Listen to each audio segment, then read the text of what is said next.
Cordial saludo para todos. Nos encontramos en la tarde de hoy en la casa del escritor, periodista, crítico de arte, Pedro Manuel Rincón Pavón, más conocido como Peman R. Peman, muchas gracias por recibirme en tu casa. Gracias a ti por la visita. Y por esta conversación, aceptar esta conversación. Pedro Manuel Rincón, famoso escritor colombiano, internacionalmente conocido en un círculo intelectual, ha publicado poesía, arte e historia. Algunos de sus libros los tenemos hoy aquí. El primer libro de poesía que publicaste, Geometría de las Palabras, libro de poesía. Sonetos al Carbón, una bella edición de Franco Galería Editora. Piel de Sombra.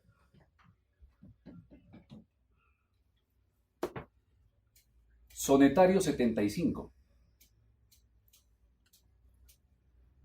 Y el libro del mal amor. Pedro Manuel cuenta en su haber con más de 45 obras.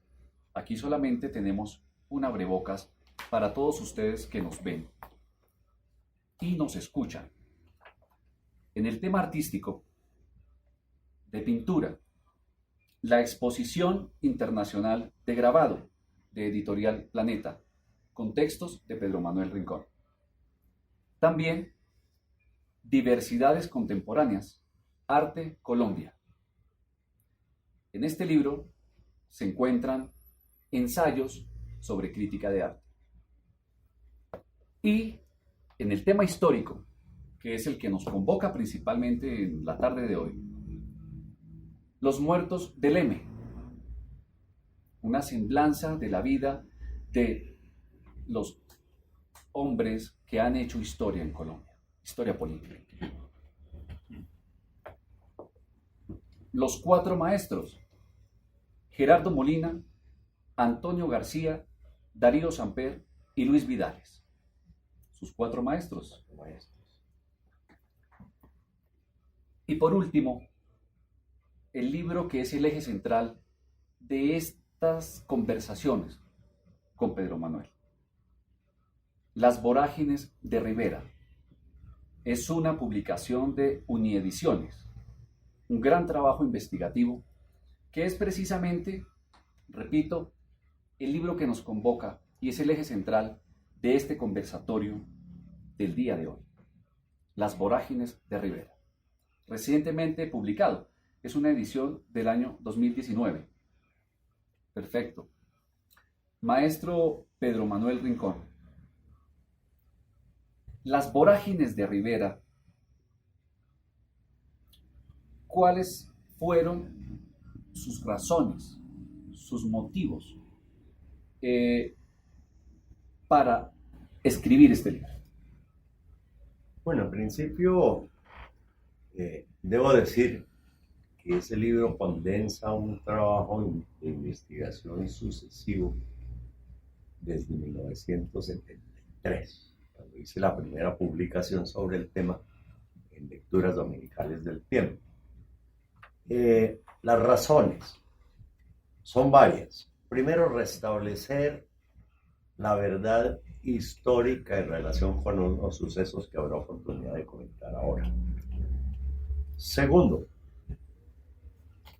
invitar a la relectura de La Vorágine, esa formidable novela de don José Eustacio Rivera, a fin de que la ficción no mate la verdad en temas estrictamente judiciales, que son parte del fundamento argumental de José Eustacio Rivera para escribir este libro. Y la tercera circunstancia, que es un libro que recoge documentos hasta ahora desconocidos en relación con un litigio en Orocuey, donde tuvo alguna participación mi padre como juez del circuito de esa ciudad de los Llanos Orientales. Perfecto, maestro. Muy interesante todo este trabajo que recoge más de 45 años de investigación. Sí, señor. Perfecto. El libro está dividido en 4 dimensiones. la dimensión geográfica, histórica, jurídica y literaria. ¿Cómo no? ¿A qué corresponden cada una de ellas? Sí, fue un fenómeno casi que experimental para poder establecer la estructura del libro, habida cuenta de que son muchos los temas que se abordan en razón de un fenómeno estrictamente histórico. La dimensión geográfica de alguna manera trata de hacerle un homenaje a tierras por las que anduvo el poeta entre Boyacá, los llanos orientales y por supuesto las selvas amazónicas. Homenaje que de alguna manera trata de reivindicar textos medio displicentes unas veces y agresivos otros por parte del novelista en relación con esos paisajes que son los nuestros. La dimensión histórica, traigo de referencia personajes que pasaron a la ficción por voluntad del novelista, pero que fueron de la vida real, algunos de ellos alterados en sus propósitos, en su actitud, en su voluntad, en sus quehaceres, tanto regionales como judiciales. Discurren en ese capítulo de la dimensión histórica más de 20 personajes y sus respectivos documentos. La dimensión literaria es para hacer, como sabemos decir, el distingo entre los hechos de la realidad y los hechos de la ficción, porque la verosimilitud de una novela no siempre es veraz. Hace parte de la genialidad del escritor que convierte en verdad una ficción con el riesgo, por supuesto, de que se calumnie a la gente, que se malinterpreten los hechos o que se distorsione. Es fundamental ese capítulo en ese sentido.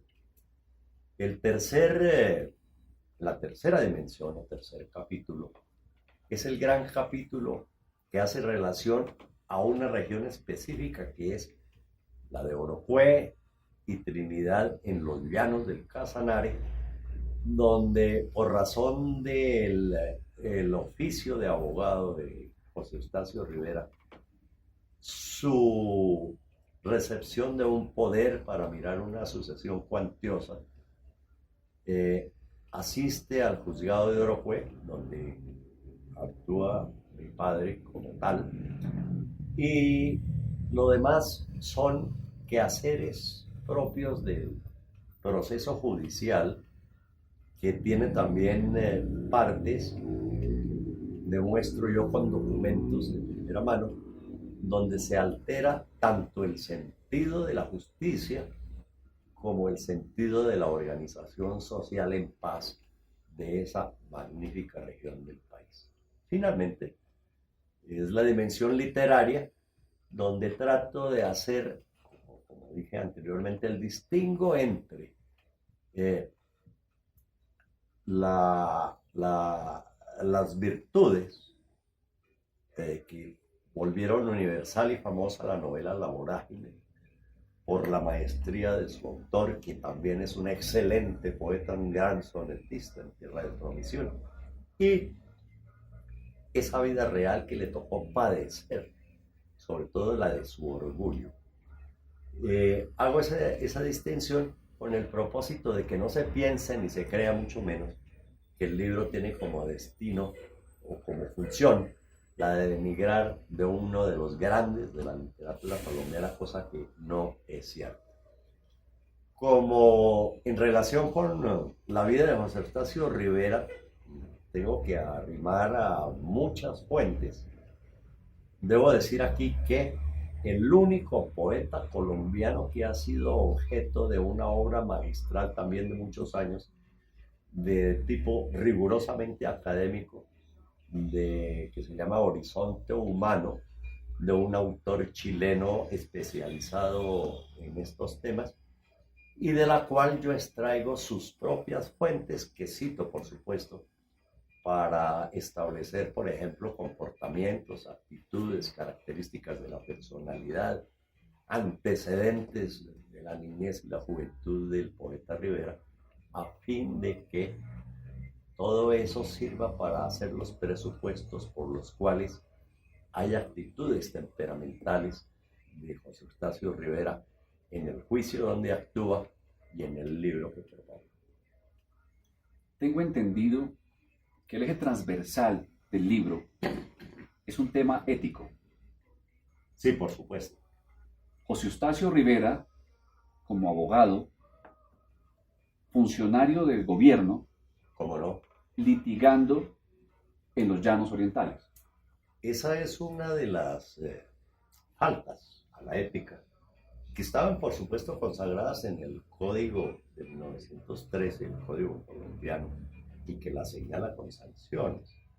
No es una hipótesis caprichosa del autor mías, pues, sino que están verificadas. No solamente hay esa falla de tipo ético y de incompatibilidades con el ejercicio profesional.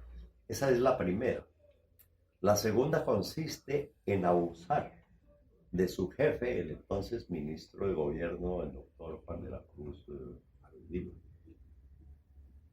a quien le solicita una carta de presentación y de recomendación ante el juez de Orofue.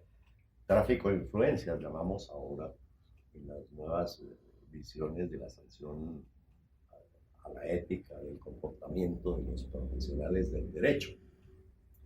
Enseguida traiciona a su cliente, el que lo contrata en Bogotá, un señor José Nieto, que es fundamental dentro del desarrollo histórico, porque no se demoró un día llegar por cuenta y con los honorarios de su cliente para cambiar de cliente. Terminó asesorando a una parte contradictora de José Nieto, una de las familiares del difunto, de cuyos, como decimos los abogados, lo cual también es otra falta a la ética profesional. Enseguida el uso que le dio a las cartas que llevaba del doctor Piñero, del doctor de la Cruz Ardila, ante el juez, porque la idea era tratar de provocar decisiones a favor del abogado Rivera, cualquiera que fuese su cliente, y no la de administrar justicia. Eso provocó una airada reacción del juez, que está también documentada, y luego las retaliaciones del abogado que, aliado con el juez del municipio, monta una persecución no solamente profesional, judicial, sino verbal y física frente a todos aquellos que de alguna manera sabían la verdad de los hechos. Y hubo un problema de orden público que trascendió hasta la prensa bogotana de esa época. Esa época es 1918 y 1919, con el escándalo correspondiente. De ahí para adelante cualquier revisión de la lectura de la novela permite decantar, porque aparecen sindicaciones calumniosas a muchos de esos personajes, incluido el juez, y aparecen divulgaciones que afectaron la vida personal y profesional de varios de ellos, entre otros, por supuesto, el juez Rincón Castro.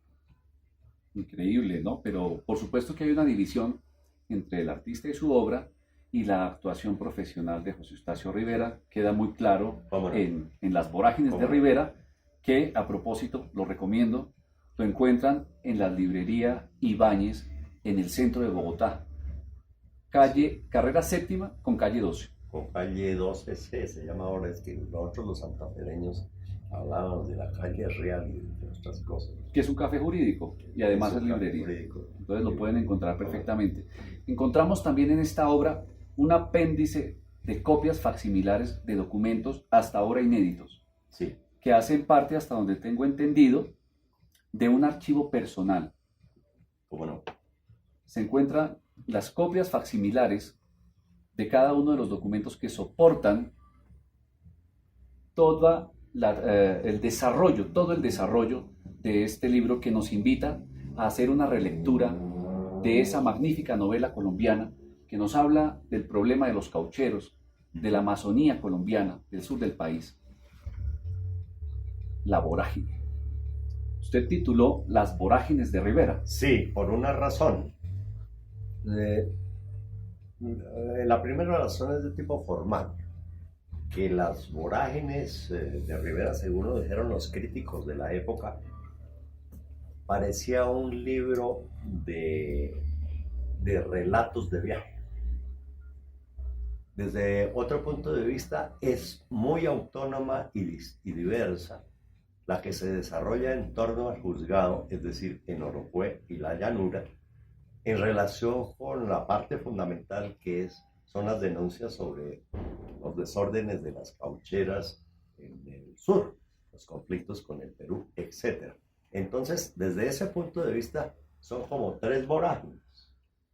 Y de otra parte, hablo también de las vorágines de Rivera para referirme primero a su obra literaria y segundo a su comportamiento judicial. Eso genera la meditación por medio de la cual tenemos que decir, y lo digo para otros hechos de la historia colombiana, donde se santifican los estadistas por ser estadistas a pesar de sus maldades, de sus latrocinios.